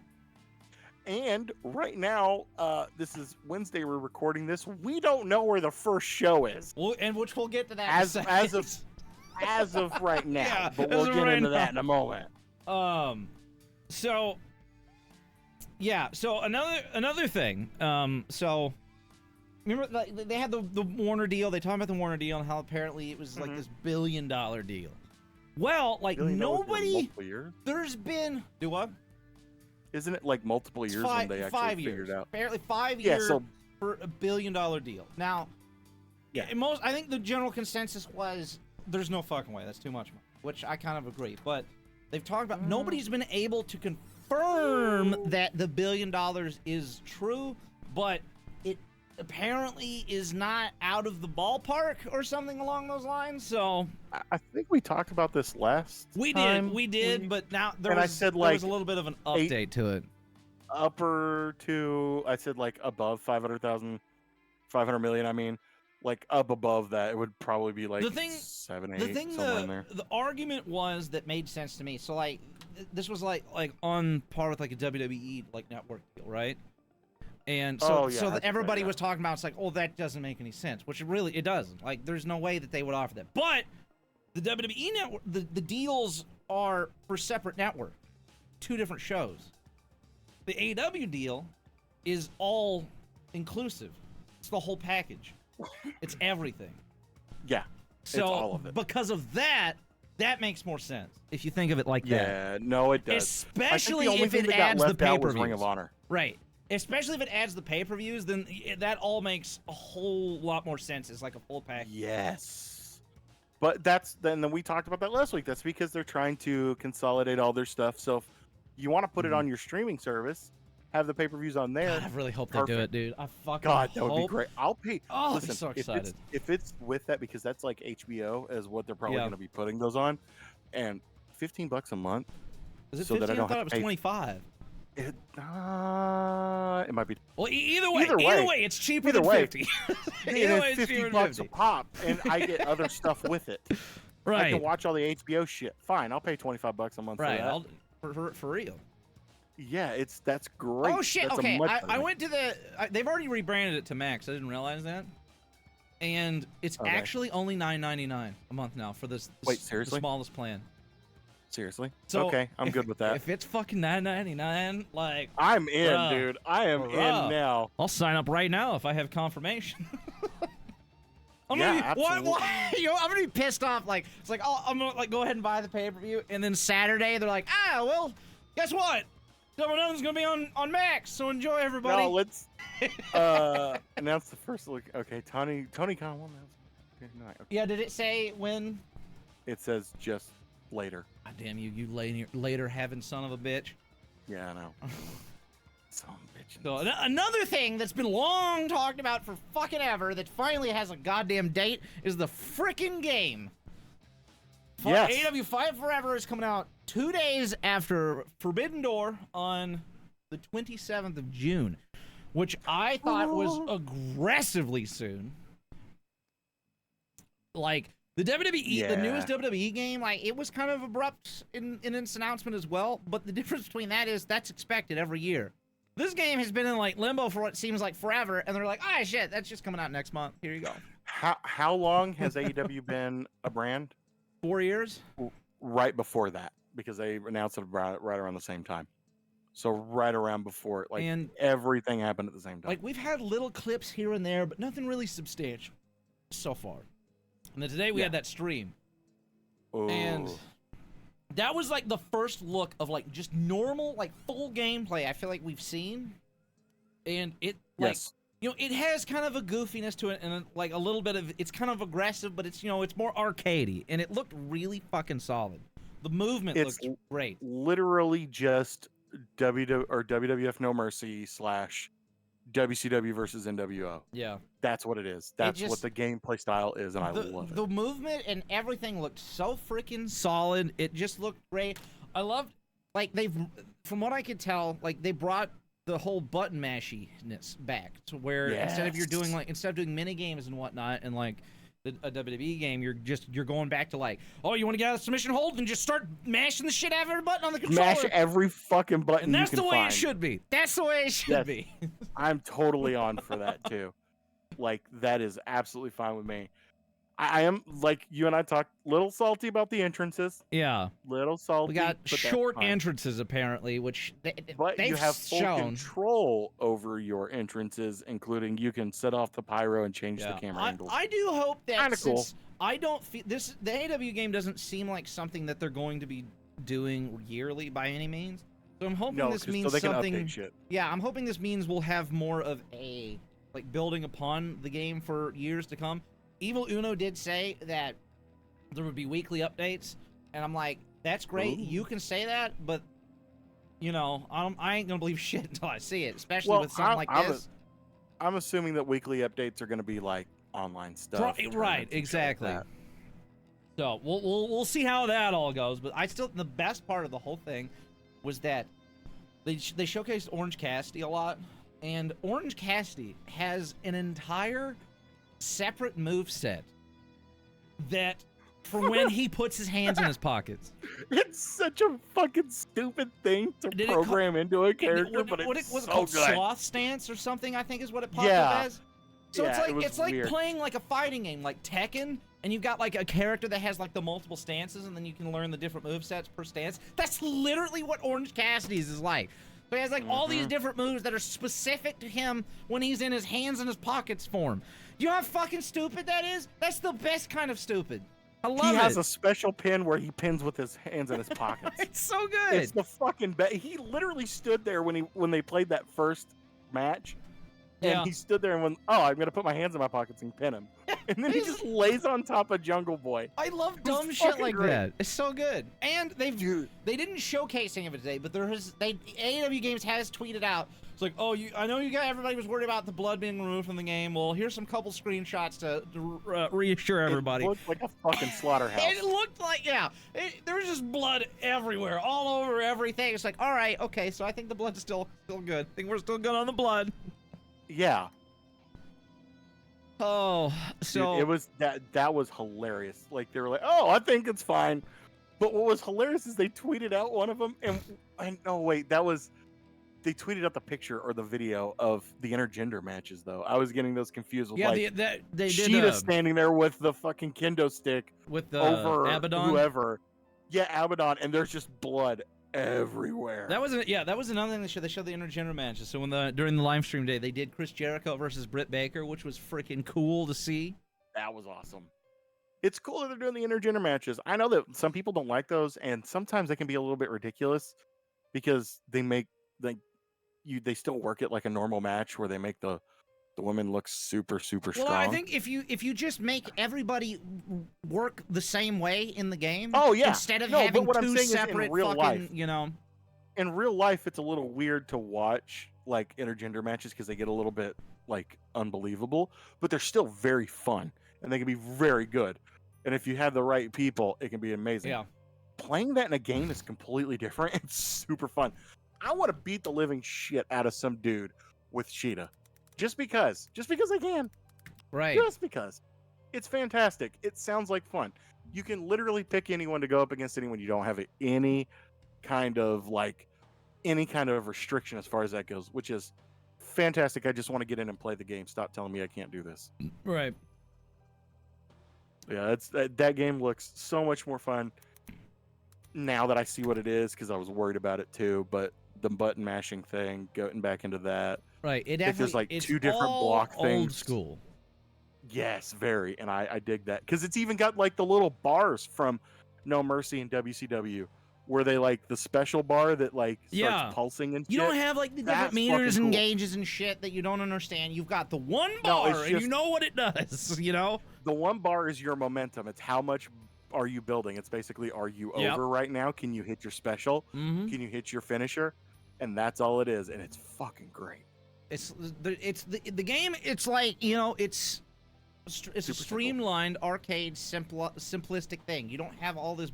It doesn't look like you have all this bullshit to like figure out and learn. You've just got, you know, the game. It's just drop in and play. You just play the damn thing. Start hitting buttons, you can do something. You'll figure it out. But excited for that. And one last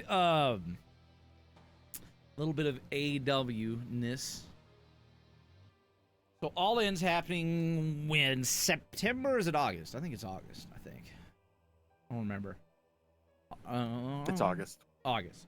They're both in I was August. trying to find, I wanted to look and see what the current like ticket sales were, but I cannot find the current updated I think ticket. they stopped reporting that. Well, there's a Twitter account that like does, its whole purpose is posting ticket sales. That's weird. But that's it's like a bot. Ticket sale bot. That's also very wrestling. Well, it's not just wrestling. I think it's just events in general. Oh, okay, that's cool. That's weird.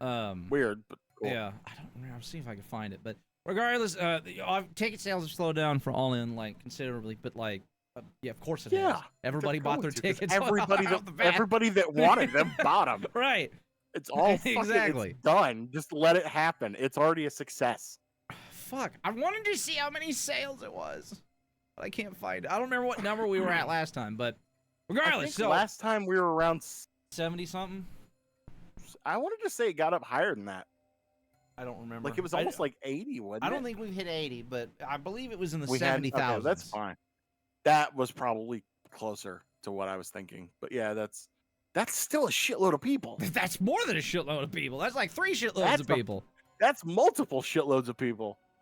10,000 would have been a shitload of people. That's a shitload of people. All right. But and that's probably international travel. It's a whole bunch of stuff. Mm-hmm. There's a whole bunch of people going to that because, I mean, if I had the money and the ability to, I'd go watch it. But there is currently there's 2 things. So there's a big outside superstar scheduled for All In, but nobody knows who it is. So you know, obviously, very helpful information there. And the other thing is, Will Ospreay is apparently already booked for All In. He's already booked. Yep. He doesn't know who his partner or his who's going to be fighting at the show, but he is apparently allegedly already booked for All In. And it's still amazing to think about that we've got all these ticket sales and all this shit for a show that literally doesn't have a match card yet at all. Crazy. It has none. Nothing. Zero. no idea. We don't even know if there's certain people that are going to be in the fucking company at that point. Yeah. Like that, it's the whole thing. It's wild that they're like, oh, you're coming. It doesn't matter who's going to be here. We're going to go. Like, that's what it felt like. And it's like, fair, dude. I would do the same thing. But like, that's going to be, damn, there's just so much that can happen between now and then. So many things to even think about. Like, what if the match card comes and you're like, all of these ideas suck. I don't want to do this. I mean, isn't that like, it doesn't matter at this point if the show is bad, like they've already sold all the tickets, so. Oh yeah, people are gonna go anyways. I would go anyways. It wouldn't matter. Be like, this is gonna suck, but it's gonna be funny. You guys screwed up on the fucking biggest show you've ever done. But no, it's fine. Like, I think it'll be good. It'll be fine. Should be. So I just read something that's exciting. Okay, what'd you read? Hulk Hogan said in a podcast interview thing that he is a fan of AEW, and they're doing great over there. Very important information. Can you we go all away? needed to know. We all needed to know what Hulk Hogan thought about AEW, right? Nobody wants you here anymore. Everybody knows what kind of a shitty person you were in the past. At least he didn't give us like an Eric Bischoff's like, fuck them, they all suck. Everybody on that show's bad type of response. Well, it's because it's Eric Bischoff and he's a dick. Fuck Eric Bischoff. Hulk Hogan's a dick. Yeah, fuck all of them. Because here's the deal. The thing about Hulk Hogan is everybody understands what a shitbag you were while you were wrestling at your peak. You were a shitty human being. You fucked over everybody you could, including your own friends. And then on top of that, comes to find out you're pretty much a racist piece of shit. So hey, maybe they'll bring him over to AEW. He did so well with TNA back in the day, you know. Yeah, that was fantastic. he just basically he made the show. The only way I will allow fucking Hulk Hogan to go into AEW is if Keith Lee shoots on him.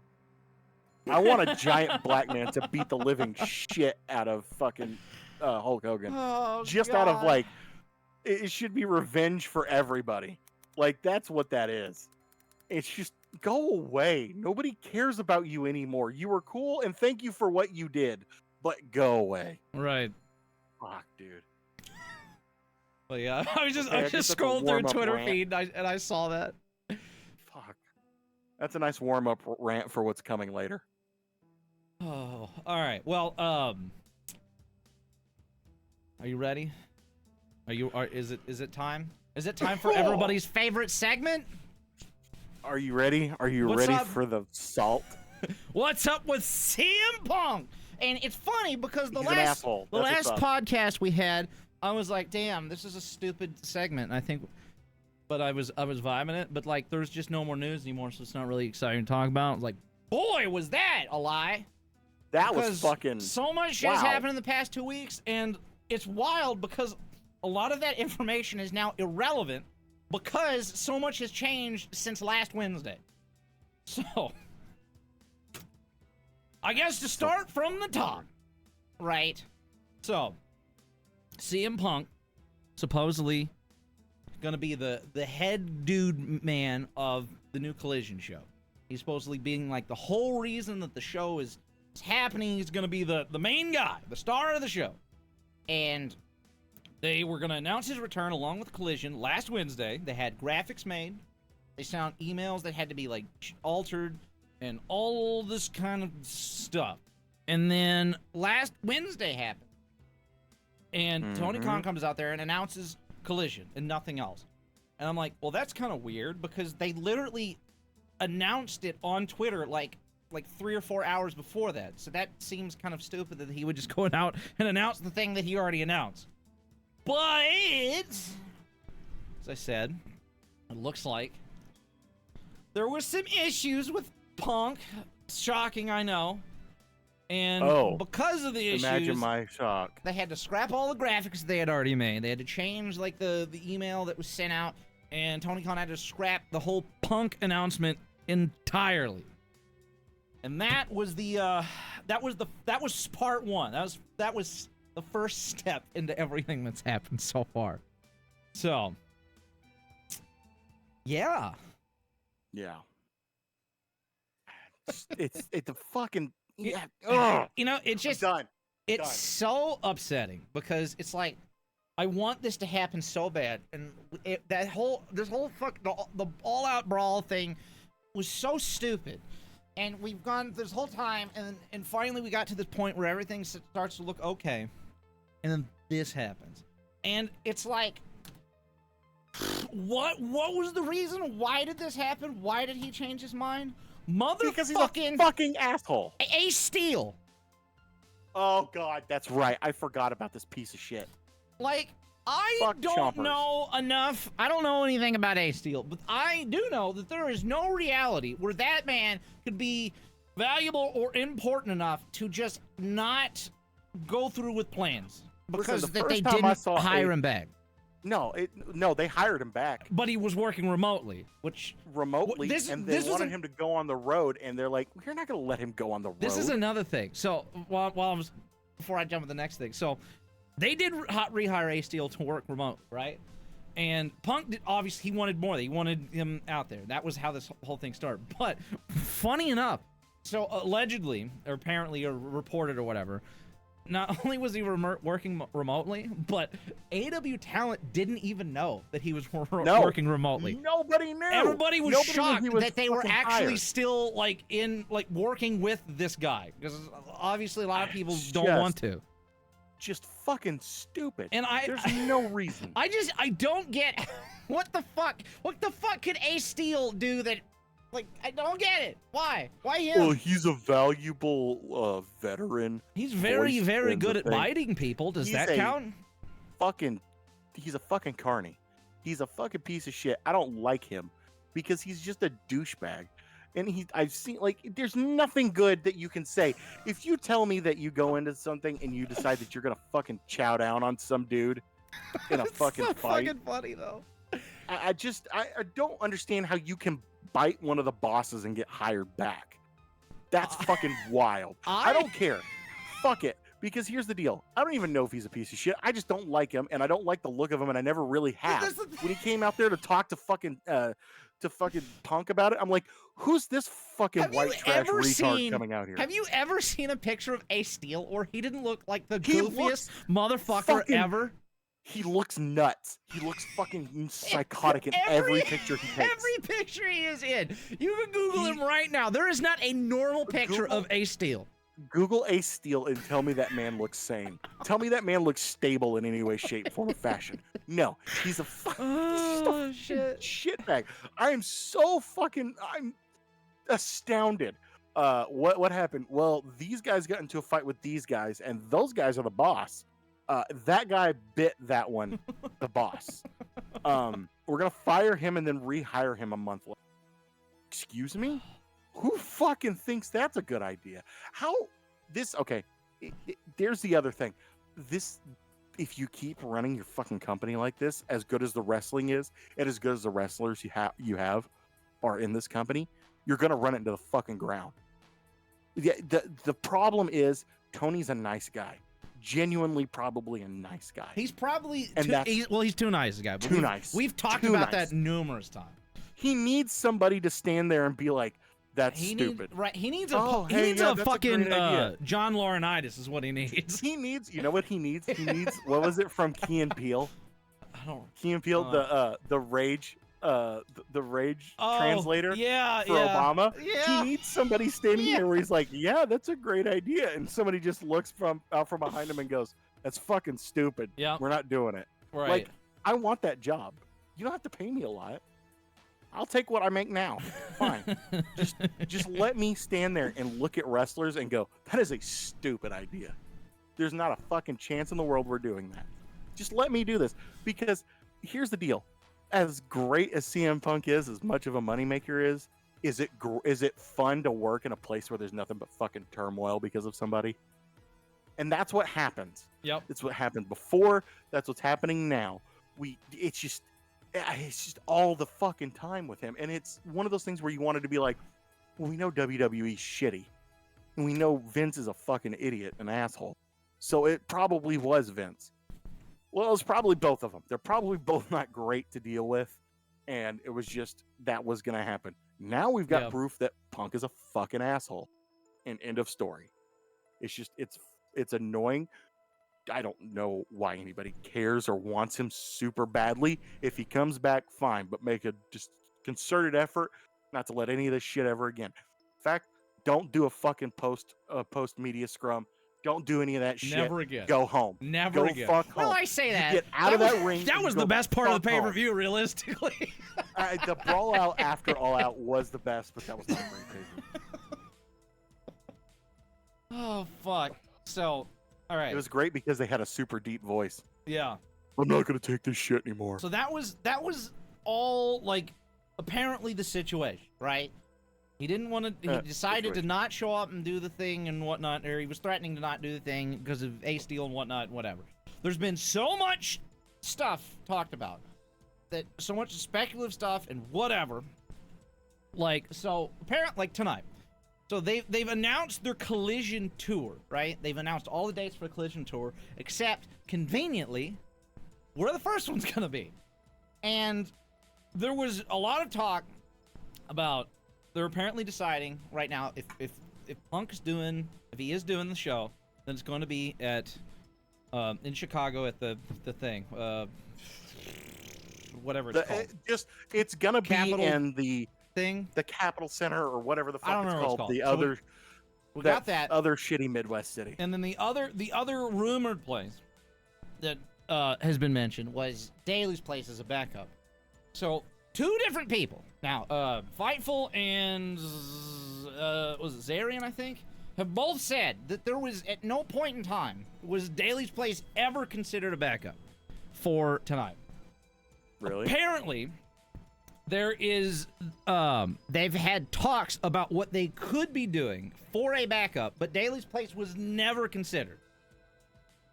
Apparently. Really? Because there was a bunch of people saying that people from Daly's place were called to be like to work that day. There was a tweet about people calling Daly's place, having no recollection of any of that happening.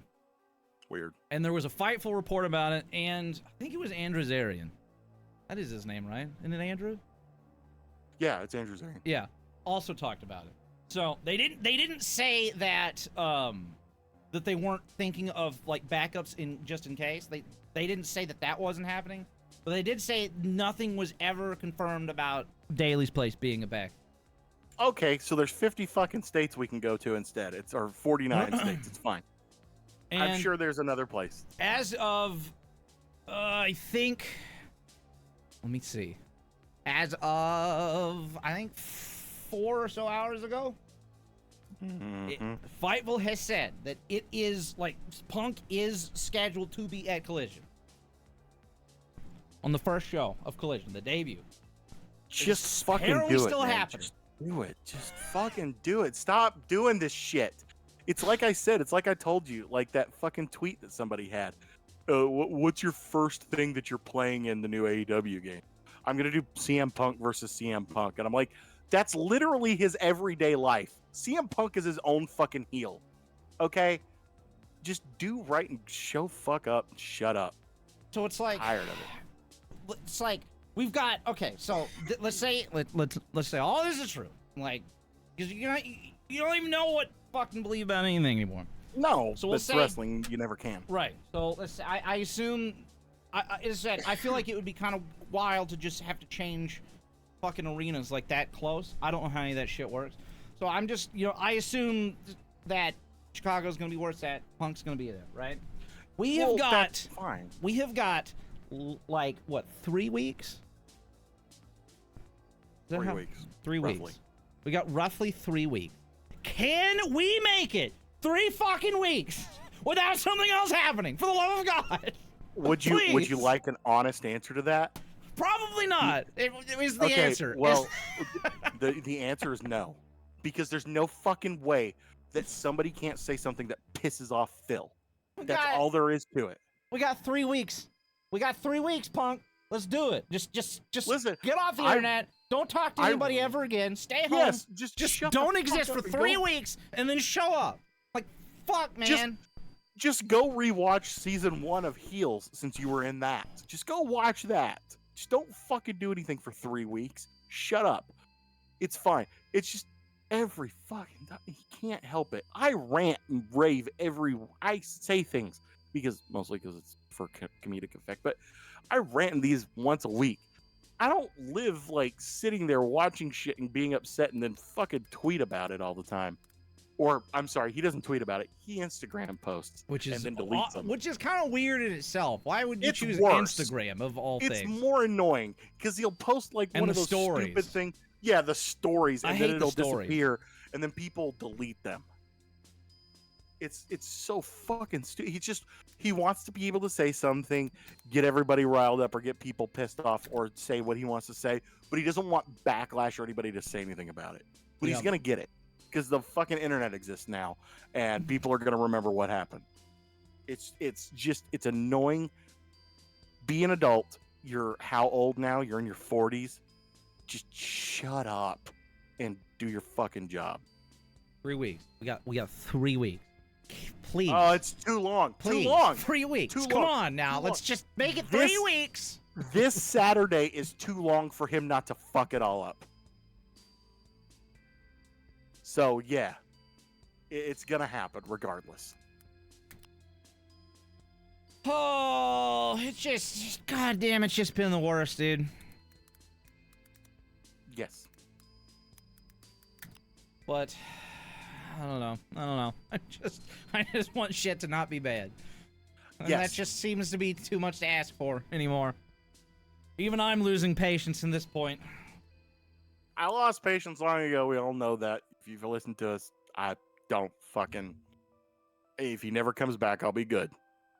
So it's just, I just can't anymore, and I can't be anticipating it. I can't anticipate this shit. I'm just gonna wait for it to happen, and if it happens, it doesn't.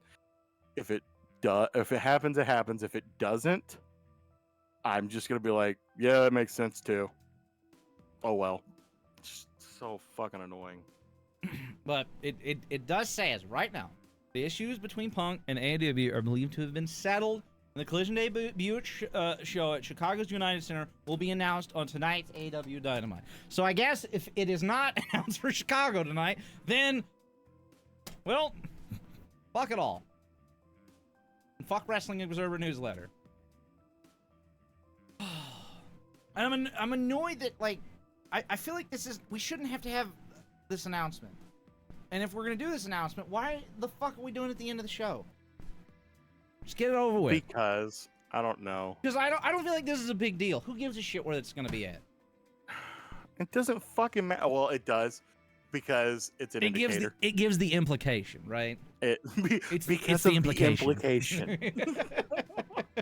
It's just that's exactly it. It's the implied who's gonna be here. Because the last time we made a big announcement where all of a sudden we're gonna be in fucking Chicago. We got the biggest return in God knows how long at this point. Did he just push a woman on TV? Pretty sure Mark Briscoe just slapped everybody. Oh. He pushed a woman, pushed another lovely Indian man down, and slapped the shit out of Jeff Jarrett. I think Mark Briscoe is my favorite human being. I think he's had enough. Good. But speaking of having enough, I've had enough. Shit needs to just happen. Just happen. No more bullshit. Just happen. And yeah, 3 weeks. I'm just gonna say it to myself every Saturday. Like, all right, we made another Saturday. Can we do it? Can we make it? But no. So at least not without switching ideas 6 or 7 times in between there. So we don't know what's gonna happen. We'll tell you right before, and then we'll have to see how it works. At least something exciting if it does end up happening, which who knows at this point. So like it was originally, sounds like the main event for that first collision was going to be Punk versus Jericho, which would have been cool to see. But it looks like, before all this shit happened, that Punk actually requested Samoa Joe as an opponent for that first match or for the first show. Fantastic idea. Holy shit! Like, yes. Are you kidding me? Running back ROH. Let's do this. Fucking all the time. Yes, please. We have all the time in the world for Punk versus Jericho. Let's do Joe first. Dude, yeah. Like I said, that actually kind of does excite me. Am I anticipating it? No, but the idea. Ooh, okay. Yeah, let's see where this goes. just don't hurt yourself again in your return match, please. Let's not do that. Can we not do that? Can you not jump into the crowd again? If there's another injury that happens, I'm done. I'm out. I'm quit. Can't do it no more. Well, that's what I'm thinking is happening at this point. It's just every time, he's fragile now. Well, when you then again when you're 0-2 in MMA, you kind of come out a little ditzy. Hey, he's the good news though. He's the only athlete and only wrestler and only MMA person to show up in all 3 major video games in WWE. I was actually going to say that. UFC and in AEW. I saw that the other day on Twitter, and I was like, his ass was actually a thing in the UFC long enough to be in a UFC game? He was there for a couple years. He was there in one of the games. Yes, one of the later games. I thought that was wild. It's like I had no idea he was in it. I saw the screenshot and I was like, oh shit, what the fuck? Guess where he was on the ratings list? Low, very low. I imagine. I don't care. I'm a big CM Punk fan. I don't give a shit how big of a CM Punk fan you are. Ain't nobody want to watch him fight people in the UFC. I don't want to watch. That's fucking stupid. When he quit and he said he was going to be in MMA, I was like, that's going to end terribly for him. And it did. Hey, all right, hold your jets there. You're no Brock Lesnar, sir. Listen, you're not a freak of fucking nature, okay? You might be some kid from Chicago who used to fight at punk shows and shit, but you're not a fucking fighter. Right. You're a punk. You're like, not even like meaning that anything, but like you're an old punk. You went to punk shows, you went to hardcore shows, you fought there. You're not a fighter. You're not even has anybody ever actually paid attention to when he's wrestling? He's not even an athlete. He's the goofiest fucking person in the world. He's barely athletic. Yeah. The only person that makes me like go, how's this person athletic that's even more goofy looking is fucking what's his name? Damian Priest. Yes, Damian Priest. Every time I watch him, I'm like, this is the weirdest shit ever. Everything he just does everything where it looks like it's forced and painful. Well, we've got there's a handful of non-AEW WWE stuff that I thought was kind of important. Yeah. So the most important thing was there's been talks about a retirement match in Jerusalem for Goldberg and Sting. No. Just don't, please. Like, don't ruin Sting for me. Like, don't make that his last we talked about it before, right? Like, fuck Goldberg, but like Goldberg, he needs his retirement match. But let's not do that with Sting. Let's not do it with Sting. Can we do somebody who can make him look good? Let's do it with Ryback instead. That's too old. Actually, you know what? Do it with Ryback instead. Do it with Ryback instead, because if I'm going to watch a shit show, I want to watch a full fucking shit show. I want that final retirement match for both of them, but I do not want that against each other. I think, like... There's two different levels of worker. They're both, like, at a point where they can't really do like they did. But Sting, I feel like he's definitely more reserved and careful. And he's careful, and Goldberg is more violent. Well, and aggressive. Goldberg is a psychopath. It's funny. That's hilarious that they're like, let's have a wrestling match in Jerusalem. Yeah, that was the funny part of this whole thing, because it said Jerusalem specifically, and I'm like, is there a reason wrestle in the holy city? Really? Like, what is that even legal? What is the reason behind that? Like, is there something? Somebody with oh, you want to know why? Goldberg's Jewish. I was about to ask, is Goldberg That's Jewish? Literally it. No, he's actually Jewish. He's like legitimately. Well, that would make sense. It's not just a last name. It's not just a Berg last name. It's a Jewish Berg last name. Dude, I actually didn't even put that in my mind until you said that. Yeah, his name is Bill Goldberg. That's a nice wrestling name. His name is Goldberg. Is Bill Goldberg. Well, that's like my family members that have the last name Berg. They're not Jewish. They are very far from it. Yeah. Very German, but he's German Jewish descent. So yeah, I mean that makes sense. That's a cool place to be. I was wondering if that was the case. So that would make cool. That makes sense. I mean, for Goldberg being Jewish, having that history in his family, and going and wrestling your last match in Jerusalem, cool. Yeah, do that. Pick a different opponent. I don't want Sting in Jerusalem. No, I agree. We need to do something different with that. Because you know what? Sting deserves a final match. He deserves a final match where he can go all out and not have to worry about it. I want and just Darby do it. Allin Sting. That needs to be it. I want that to be the retirement match. The end.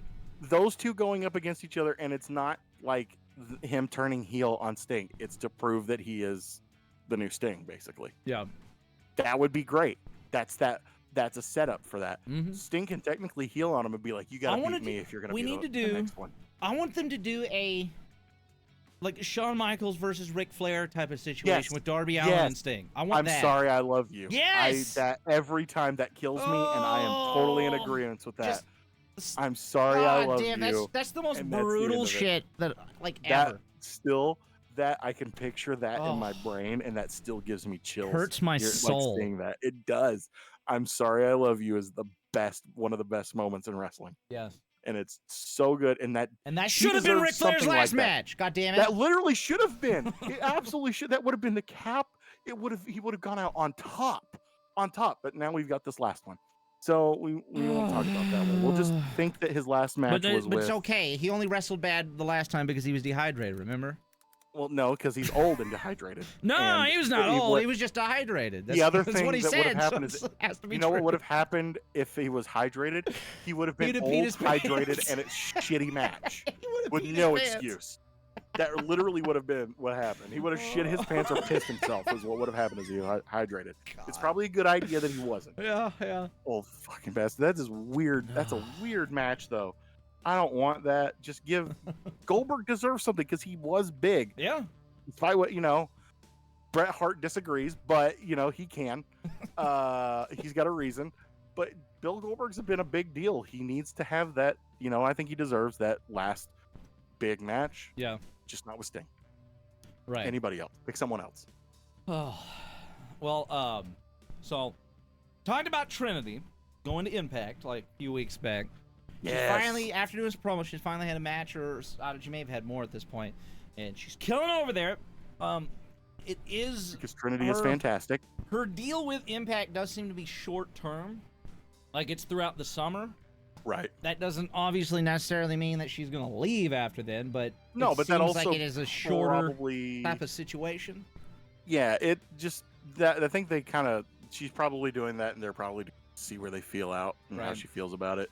What she wants to do, what they want to do with her, see how it goes over without her being attached to WWE. That's what they talked about. It's kind of Impact likes to do these shorter contracts as like a feeling out process, which they also did for what's his name, Aldis. Yeah, they did that for Nick Aldis. Yeah, it was the same type of deal. Short-term contract to have a feeling out period and see how things worked out. So, but she's killing it over there, and that's exciting to see. And then another contract-y type situation. Will Ospreay's contract expires in 2024, just like every fucking other person who wrestles, apparently. Yeah, everybody. Everybody's contract is up 2024. Everybody gets to renegotiate in 2024. He has talked about leaving New Japan. Like he wasn't certain, but he's definitely looking at options.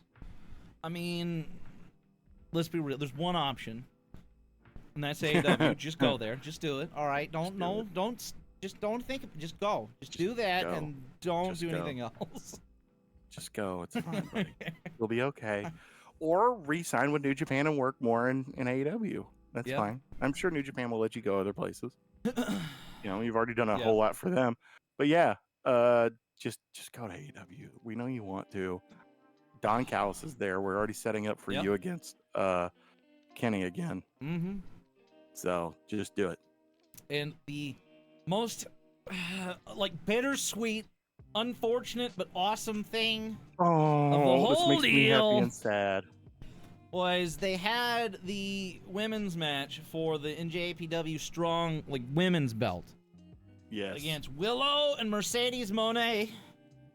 Didn't watch the match. I'm sure it was fantastic. Probably should have watched the match, but I haven't yet. Yeah, I haven't either, but I saw some things. Willow ended up winning the match, which is absolutely crazy to think about. I was shocked. Fucking tastic. And that is awesome for her. She's awesome. I love Willow, and I've privately admitted my ridiculous crush on her. So, Yeah, no, it's fantastic. I love Willow. She's great, So and she deserves more belts. That's exciting, right? But yeah, on the flip side, but the reason the reason she won the title is because apparently Mercedes Moné fucked up her ankle pretty bad.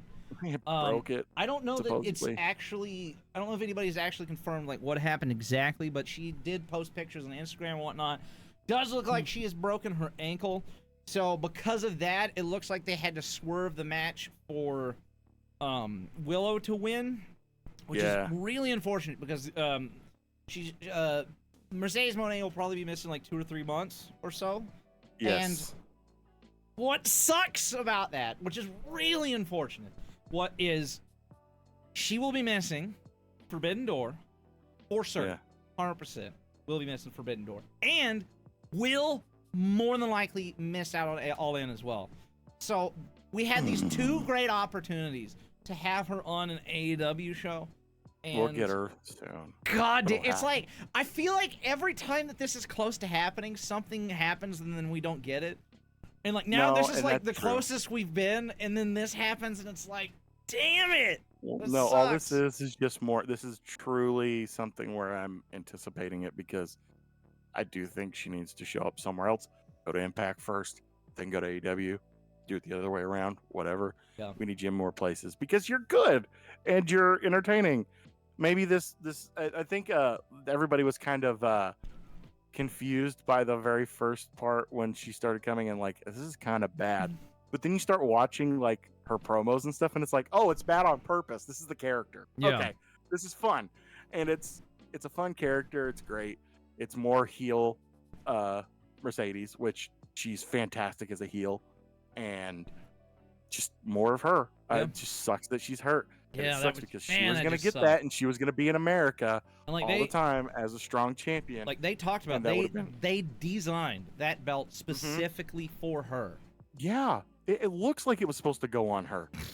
Does it look good on Willow? Anything looks good on Willow. That's personal, but you know, I love the color. Like they didn't go for like a. Like it's pink-ish, but they didn't go for like it's like a shell pink. It's like a tasteful pink, and I really liked the color.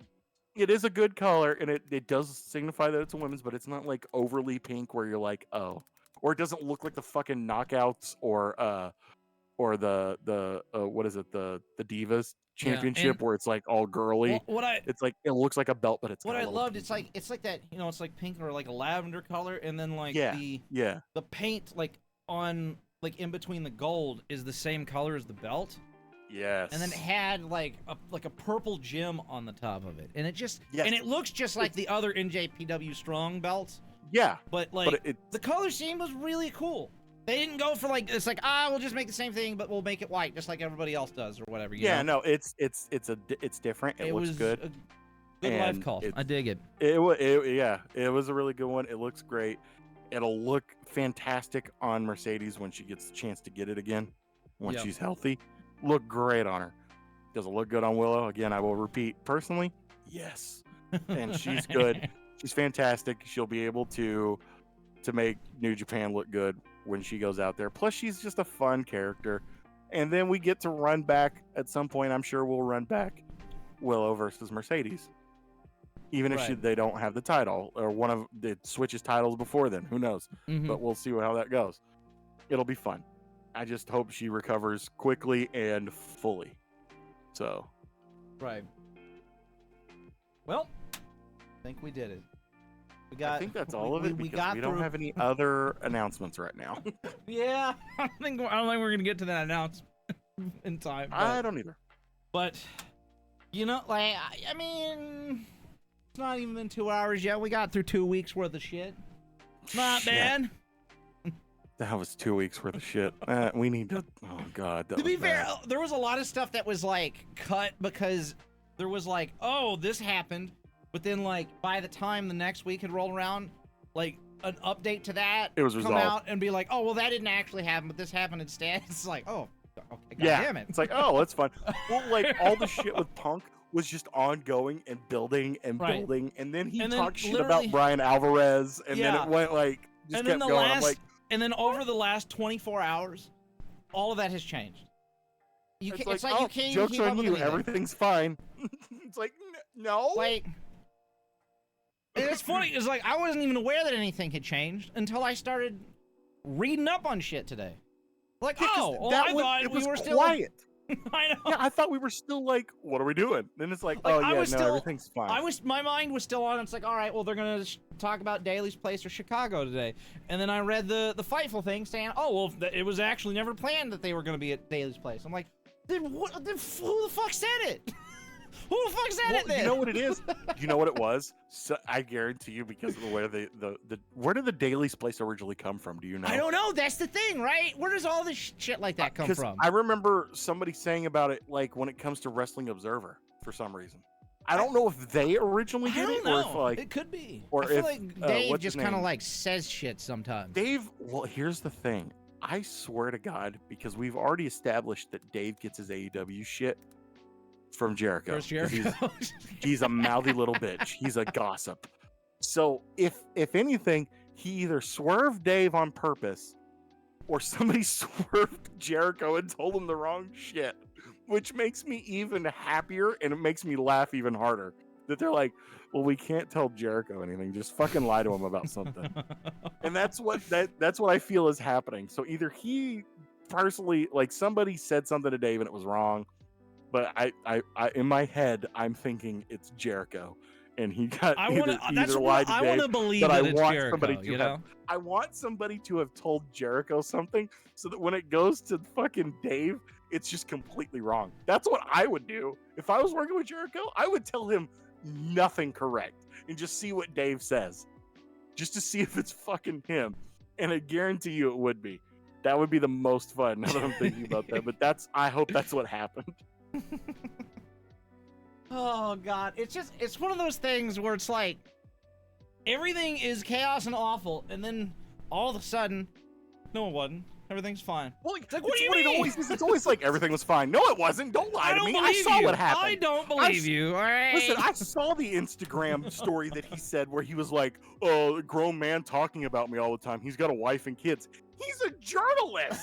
He does this and for a journalists. They're all pieces of shit too. No, I'm not saying that they're not, but that's what he does. What do you expect him to do? He's a piece of shit for a living, and that's he's literally just a dirt sheet writer. That's what it's supposed to be. You're a fucking carny for a living. You think I trust you? No, nobody trusts anything. We're just all waiting for shit to happen at this point. It's just fun to talk about. Yep. It's all bullshit, and it's all because it's a made-up sport. So we don't know at any point. Did he just? Okay. I was about to say something about that too. He just walked away. He just tossed water in his face. He drank his water and then tossed it in his face. I love MJF. That's what you. If anything else, he spit on people. He spit water on them. That's hilarious, and they're laughing about it. Good for them. Here's the stamp. Here's the end of this. Remember, anything that's bad that's happening in wrestling right now, the good thing that is always happening in wrestling is MJF. Yep. That's the moral of today's story. MJF is the savior of wrestling. MJF will never disappoint, other than the one time. Well, you know, we just won't talk about that era. We can't be 100%. We have missteps, but we learn from them. And we learned from them he learned from them after he got paid more money. You know, that's how you do. Once you get paid more money, you learn things. Yeah, you learn that you can look at your boss and be like, pay me more money or I'm not working. And you need me. And guess what? Actually, you know what? I don't think that was a mistake. I don't think I was disappointed by that. I'm actually happier now than I was before that. This is the best eras of MJF as far as I'm concerned. Oh no, it's been the best because you keep talking about the bidding war of 2024. Yeah. My friend, the best con in wrestling, old Saint Nick. So fucking good. He's the best. There's your white pill. Your white pill for the end of this is MJF is still fantastic. That's all we got to worry about. As long as he's in the AEW, it's all good. Exactly. The way it is. The way it be. But anyways, I think that's going to wrap up stuff for today. Yes. This was a long one, but we had a week of shit to make up for, so hopefully we'll get back on track. It's been a rough week, too. Well, I guess we are on track, technically now. Yeah. Woo. But as usual, And we will record the podcast every Wednesday, which should be up, you know, tomorrow or Thursday or Friday. Typically is when I try to do it. Doesn't always work out that way, but also we will be watching. We won't be watching Night of Champions because it takes place at like 1 in the afternoon or something because it's Saudi Arabia. So definitely, I'm gonna watch it. And people have shit to do on Saturday. Right, we're not gonna be streaming it. But Double or Nothing on Sunday. Yeah, well, I'll watch it. That we will be live streaming. So if you see this before, if this is out before then be on the lookout for that. We're so bad at this. I know. We're so bad. I know. It's fine. But yeah. So if you're not subscribed to the channel, you should definitely do so. If you haven't liked the video, do that. If you haven't checked this podcast out on Spotify, you should do that as well. And I think that does it. Tell us stuff in the comments. Yes, do that too. And we definitely, we've not even mentioned it at all, but we should definitely on AEW Fight Forever launch day do a Fight Forever stream of some kind. Yes, I think that's a great idea. I'm down for that. So we'll do plan that, everybody, even though that was literally just the first time that's even been talked about. Yeah, plan on it. We're doing it. But, all right. Anyways, thanks for hanging. Thanks for watching. Peace out. Take it easy. Have a good one. And we will see you guys next time. Bye.